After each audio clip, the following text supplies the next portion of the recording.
If you like my content, click thumb up. I post motivational video at least one a day. Click subscribe to make sure you don't miss my video, then click the bell for notification. Last November, I resolved to finally get myself into great shape.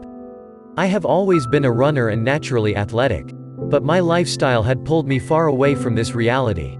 I was overindulging, not a hard thing to do in New York, in rich restaurant foods and alcohol.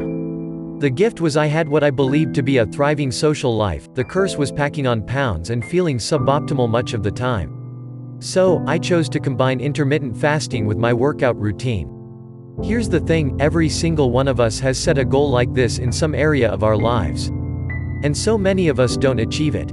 I'm going to share 3 important lessons I learned that will help you on your journey towards wellness and personal power. 1. The problem is never what you think it is. Look harder. As a trained coach, I've learned that most people's struggles, including my own, have layers. We go to a friend for advice or a coach to process, only to find out it's not about our partner not doing the dishes, our friend being late all the time, or not getting the promotion when we thought we deserved it. It's about something much deeper and more fundamental.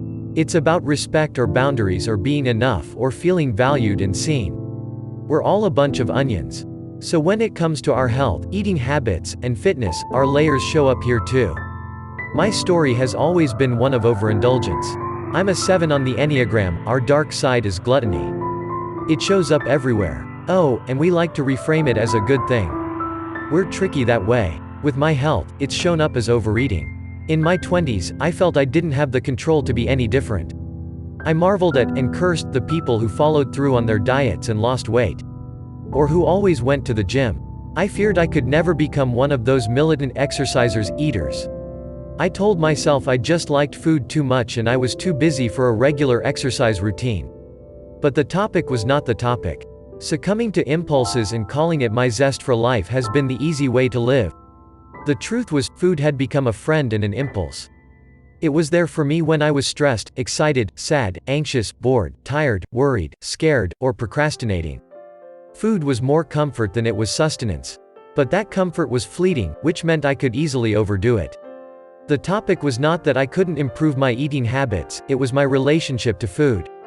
And it was a need to create healthier, lasting ways to give myself comfort. Awareness is the first step to making a change. Once I knew, I couldn't pretend. It's like taking the red pill in the Matrix. In this fasting process, I found many other ways to comfort myself and maintain awareness of my eating. It doesn't mean I never mess this up again, but it does mean I am aware when I do. And I am softer in my correction, because I have compassion for myself and the role food has played in my life. 2. It's okay to mess up. Dust yourself off and get back in the saddle. If you fall off your horse, fall forward.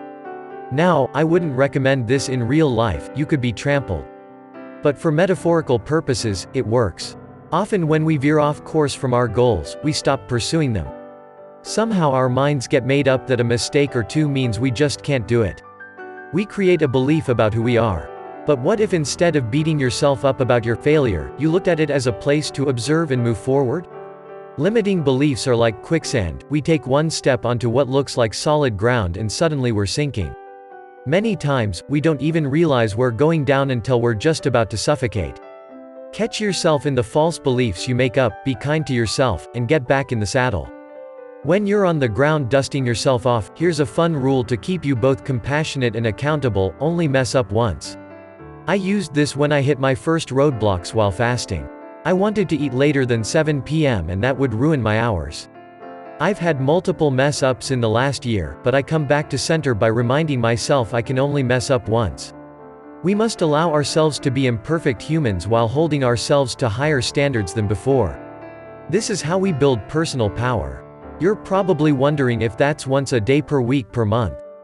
That's up to you. You know in your heart what it feels like to be committed to what you want. Choose what makes you feel truly committed and roll with that. 3. Your desire to change has to outweigh your fear of change. We can apply this to anything in life when it comes to the reasons we don't change. We're incredibly complex beings. Looking back on when I knew I needed to change and didn't do it, I was afraid. Afraid to look, afraid of a new me, afraid of a new standard for myself. I was afraid of how that would impact the people I loved. Afraid of how I'd fully accept myself and hoping my people would still accept me. Can you feel how scary all of that is?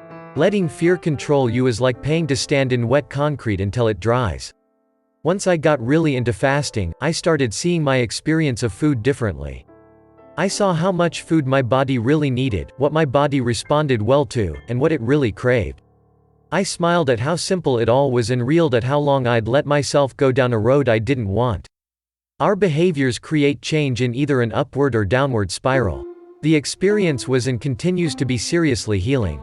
Fasting drove forward my desire to become more fit than I've ever been in my life, more spiritually connected, more ambitious, more grateful, and more content. All the things I want in my upward spiral. What's happened as a result is my old downward spiral behaviors are not needed anymore. My transition has had many moments of discomfort too. Like the phrase, "You can't go home again." It's beautiful and sad. I know I don't want to go home, but sometimes I miss the comfort, the way things were.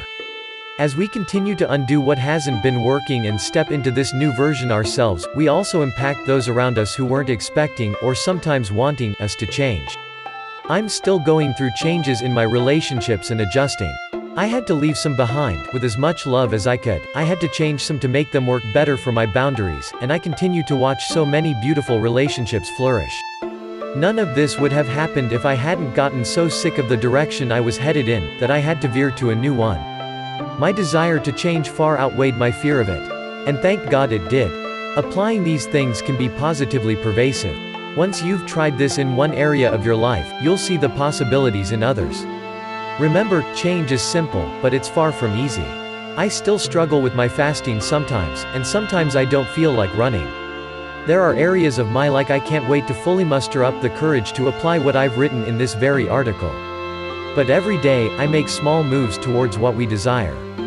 The truly fulfilling thing is watching yourself put in the effort and feel stronger than you did, building your personal power and bravery.